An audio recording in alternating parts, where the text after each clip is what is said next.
এ আমার যুবকেরা, ও নবী পাকের প্রেমিকেরা, আজ বড় দুঃখ লাগে এটা, তাম বিশ্বে জুড়ে খ্রিস্টানেরা তারা তাদের ধর্মীয় কালচার রীতিনীতিকে কি করে আগিয়ে নিয়ে যাবে সেই নিয়ে তারা আরব কোটি টাকা খরচ করতে লেগেছে। তাম পৃথিবীর জমিনে ইহুদিরা তারা তাদের ধর্মকে কিভাবে আগিয়ে নিয়ে যাবে তার জন্য তারা বড় পেরেশান, বড় কোটি কোটি টাকা খরচ করতে লেগেছে।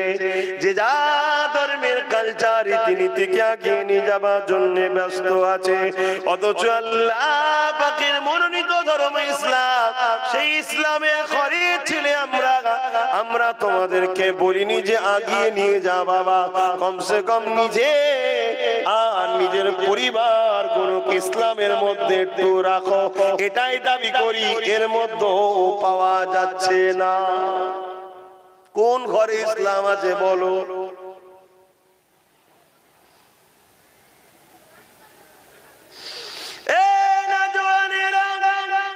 বড় দুঃখী এসে বলি, নামের আগে মুহাম্মদ রাখলে ইসলাম হয়ে যায় না, নামের আগে মুহাম্মদ রেখে দিয়ে মুসলমান দাবি করলে শুধু হয়ে যায় না গো। মুসলমান কাকে বলে, ইমানদার কাকে বলে, নবীর প্রেমিক কাকে বলে, আমাদের কি করা দরকার, আমাদের কাজ কোনটা সেটাই বুঝলাম না। আল্লাহ নবীকে ভালোবাসি বলি, কখনো কি একবার জানি আল্লাহর জমিনে নবী আমার 23 বছর কি করেছিল?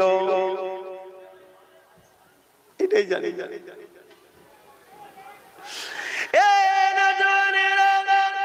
আল্লাহ নবী নবী সর্বপ্রথম এসে দুনিয়ার জমিনে যে কথাটা দুনিয়ার মানুষকে বলেছিল, লা ইলাহা ইল্লাল্লাহ আনা মুহাম্মাদুর রাসূলুল্লাহ, আল্লাহ ছাড়া কোনো ইলাহা নাই আর আমি মুহাম্মদ হলাম আল্লাহর প্রেরিত রাসূল, এটা হলো ঈমান। তারপরে নবী আমার যে কাজটা করেছিল, আল্লাহ নবী নারীদের অধিকার নিয়ে কথা বলেছিল, কেননা সেই সময় নারীদেরকে দাসী বানিয়ে রাখা হয়েছিল, সেই সময় নারীগুলোকে রাখেল বানিয়ে রাখা হয়েছিল, সেই সময় নারীগুলোকে জিন্ত পুঁতে দেওয়া হতো। আমার দয়ার নবী নূরে দিলটা ভেঙে চোখ দিয়ে পানি বেরোতে লাগলো। আল্লাহ নবী তাই মক্কা এলাকার মানুষদের ঘরে সবার কাছে বলতে লাগলো, বাবারা নারীগুলোকে জুলুম করিস না বাবা, নারীগুলোকে অত্যাচার করিস না বাবা, নারীগুলোকে মেরে দিস না রে বাবা, নারী কোনো ভোগের জিনিস নাই রে বাবা, নারী কোনো অবহেলার জিনিস নাই রে বাবা। এই যুবকেরা, তরুণেরা, বুকে হাত দিয়ে বলো, কোনদিন কি তুমি চিন্তা করেছো আমরা নারীদের মর্যাদার কথা ভাববো, নারীদেরকে সম্মান দেবো, নারী মায়ের জাত, মাকে মায়ের জায়গা রাখবো, স্ত্রীকে স্ত্রীর মর্যাদা দেবো, নিজের কন্যা সন্তান হলে তাকে আদর যত্ন দিয়ে আল্লাহ ও রাসূলের দিনটা শিখে নিরাপদ জায়গাতে সুন্দর পরিবেশে তার বিবাহটা দিয়ে দেবো, এবং অন্য কোন নারীকে কখনো খারাপ নজরে দেখবো না, কারো খারাপই চাইবো না, কোন নারীর নাচ গান দেখতে যাব না, কেননা নারীকে যখন তুমি নাচ দেখতে যাও তখন তুমি তাকে ভোগের নজরে দেখো। আল্লাহ নবী নারী ভোগের জিনিস নয় বলেছে। তুমি নবীর উম্মত হয়ে একটা অর্ধ উলঙ্গ নারীর নাচ দেখছো, তখন তোমার মনটা তাকে ভোগের দিকে যাচ্ছে। আমার আজ কি খারাপ লাগছে। পরিবর্তন হয়ে যাও, ফিরে আসো যুবক, ভেবে দেখো যদি চোখ দুটো আল্লাহ না দিত, নিজের চেহারাটাও আয়নায় দেখতে পেতে না, মা বাপকেও দেখতে পেতে না, স্ত্রী বাচ্চাকে দেখতে পেতে না, বাপ মাকে দেখতে পেতে না, বন্ধুকে দেখতে পেতে না।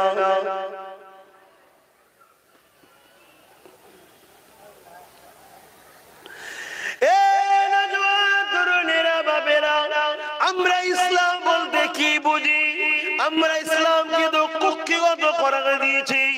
আমরা ইসলাম মানে নামাজ, ইসলাম মানে তাসবিহ, ইসলাম মানে কোরআনের তেলাওয়াত, ইসলাম মানে জলসার মাহফিল, ইসলাম মানে মাথায় টুপি মুখে দাঁড়িয়ে, ইসলামকে আমরা কুক্ষিগত করে দিয়েছি। না, ইসলাম একটা ইনকিলাবের নাম, যেখানে অন্যায় কোনোদিন থাকতে পারে না।